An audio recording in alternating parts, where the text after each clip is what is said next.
వాళ్ళను ఉద్దేశించి చులకనగా అవమానకరంగా మాట్లాడితే బాధ అనిపించి ఇది మంచి పద్ధతి కాదు అని చెప్పేసి నేను ట్వీట్ చేయడం జరిగింది. వీళ్ళకు మద్దతుగా నా మద్దతు ఎప్పుడు కొనసాగుతుంది.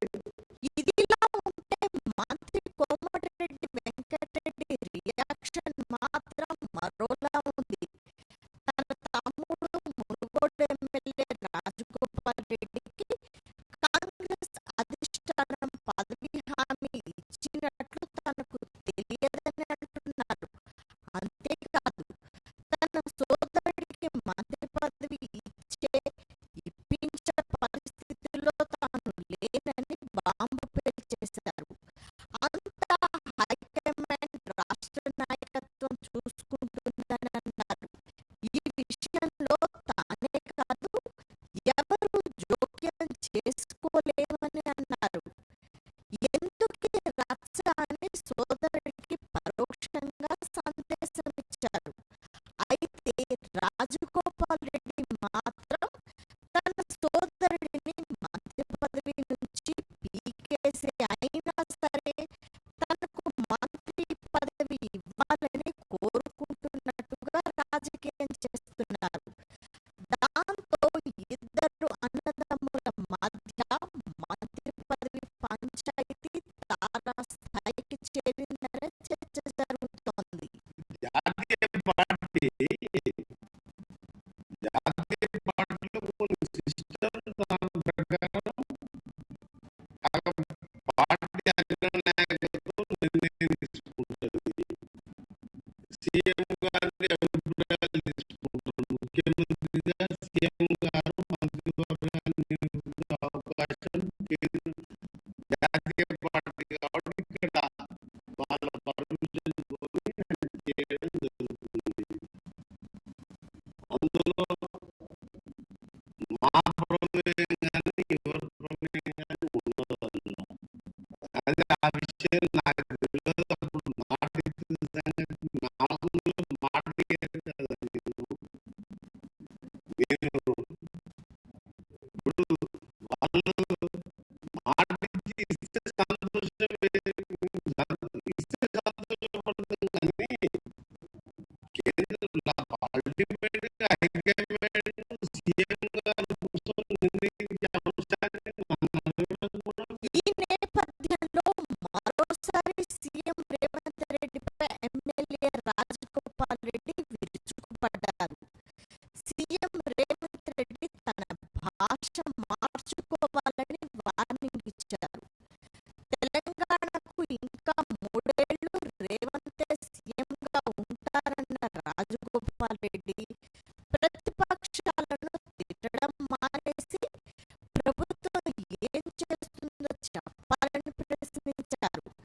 ఇక తెలంగాణను 20 మంది సీమాంధ్ర కాంట్రాక్టర్లు దోచుకుంటున్నారని సంచలన ఆరోపణలు చేశారు. మంత్రి పదవి విషయంలో హైకమాండ్ ప్రామిస్ చేసిందని మరోసారి గుర్తు చేశారు. అయితే తనకు మంత్రి పదవి ఇస్తారనే విషయం తన సోదరుడు వెంకటరెడ్డికి తెలియదన్నారు.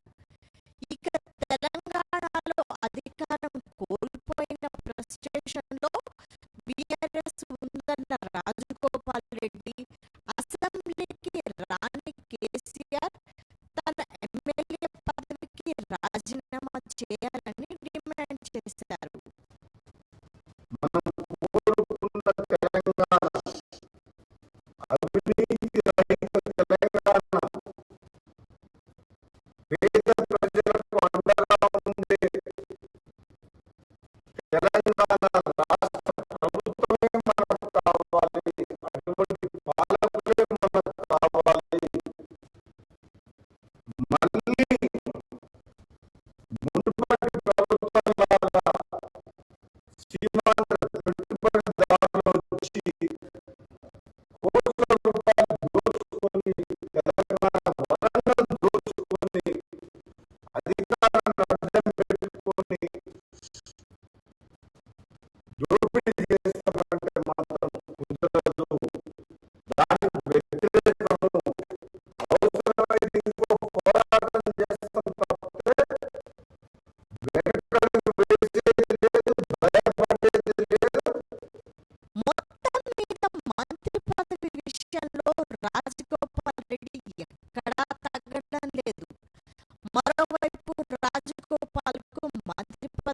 విషయంలో కోమటిరెడ్డి వెంకటరెడ్డి పూర్తిగా చేతులెత్తేశారు. దాంతో రాజగోపాల్ రెడ్డి రాజీనామా అనే బ్రహ్మాస్త్రాన్ని సిద్ధం చేస్తున్నారు. అందుకే ఆయన మునుగోడులో సొంత బలం చూపించేందుకు రెడీ అవుతున్నారు. ఒకవేళ ఆయన ఎమ్మెల్యే పదవికి రాజీనామా చేస్తే ఏ పార్టీ నుంచి పోటీ చేస్తారనేది కూడా ఆసక్తికరంగా మారింది. ఇప్పటికే బీజేపీలోకి వెళ్ళి వచ్చారు. బీఆర్ఎస్లోకి వెళ్ళే పరిస్థితి లేదని అంటున్నారు. అందుకే ఇండిపెండెంట్ గా అయినా బరిలో నిలిచి తన పవర్ ఏంటో కాంగ్రెస్ పార్టీకి చూపించాలని తాపత్రయపడుతున్నారు.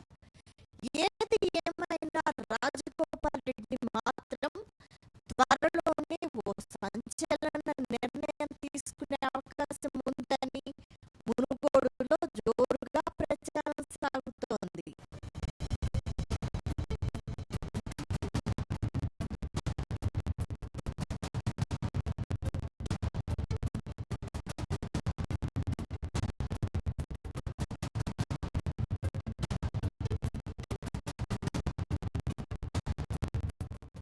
తెలంగాణలో మరోసారి ఆపరేషన్ ఆకర్షకు తెరలేచింది.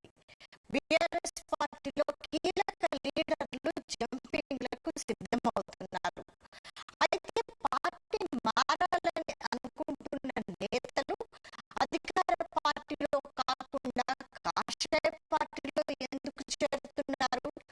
త్వరలోనే దక్షిణాదిలో కీలక నేతలు గులాబీ పార్టీకి గుడ్ బై చెప్పేందుకు సిద్ధమయ్యారా?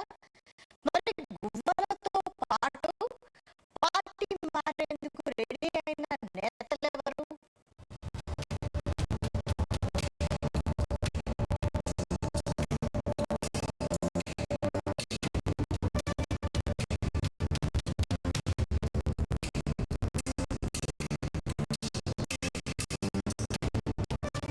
తెలంగాణలో ఆపరేషన్ ఆకర్ష్ మరోసారి మొదలైంది.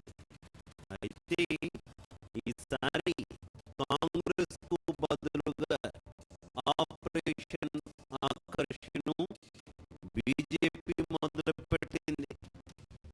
ఇందులో ఉమ్మడి పాలమూరు జిల్లాలో బీఆర్ఎస్ నేతలే టార్గెట్ గా ఆపరేషన్ షురూ అయినట్టు తెలుస్తోంది. ఇటీవలే తెలంగాణ బీజేపీ చీఫ్ గా రామచంద్రరావు బాధ్యతలు స్వీకరించారు.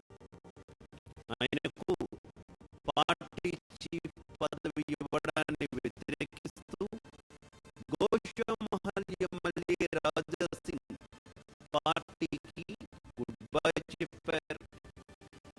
ఆ తర్వాత బీజేపీ నేతలంతా సైలెంట్ అయ్యారని భావిస్తున్న నేపథ్యంలో బీఆర్ఎస్ మాజీ ఎమ్మెల్యే గువ్వల బాలరాజు బీజేపీలో చేరేందుకు ఆసక్తి చూపిస్తున్నారు.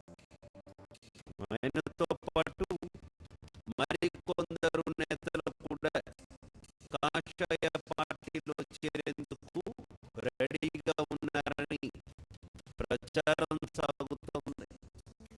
కమలం పెద్దలు ఈసారి ఉమ్మడి పాలమూరు జిల్లా నేతలే టార్గెట్ గా ఆపరేషన్ ఆకర్ష్ మొదలు పెట్టినట్టు ప్రచారం సాగుతోంది.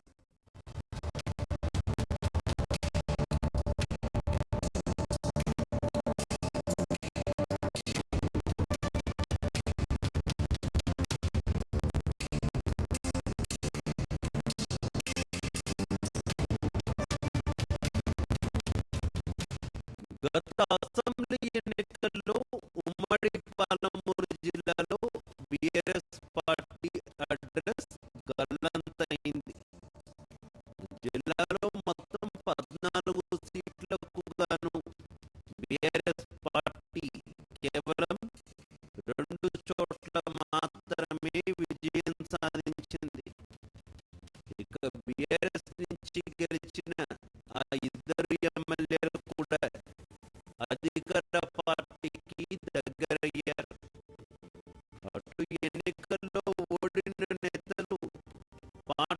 వ్యవహారాలకు అందరూ దూరమవుతూ వస్తున్నారు.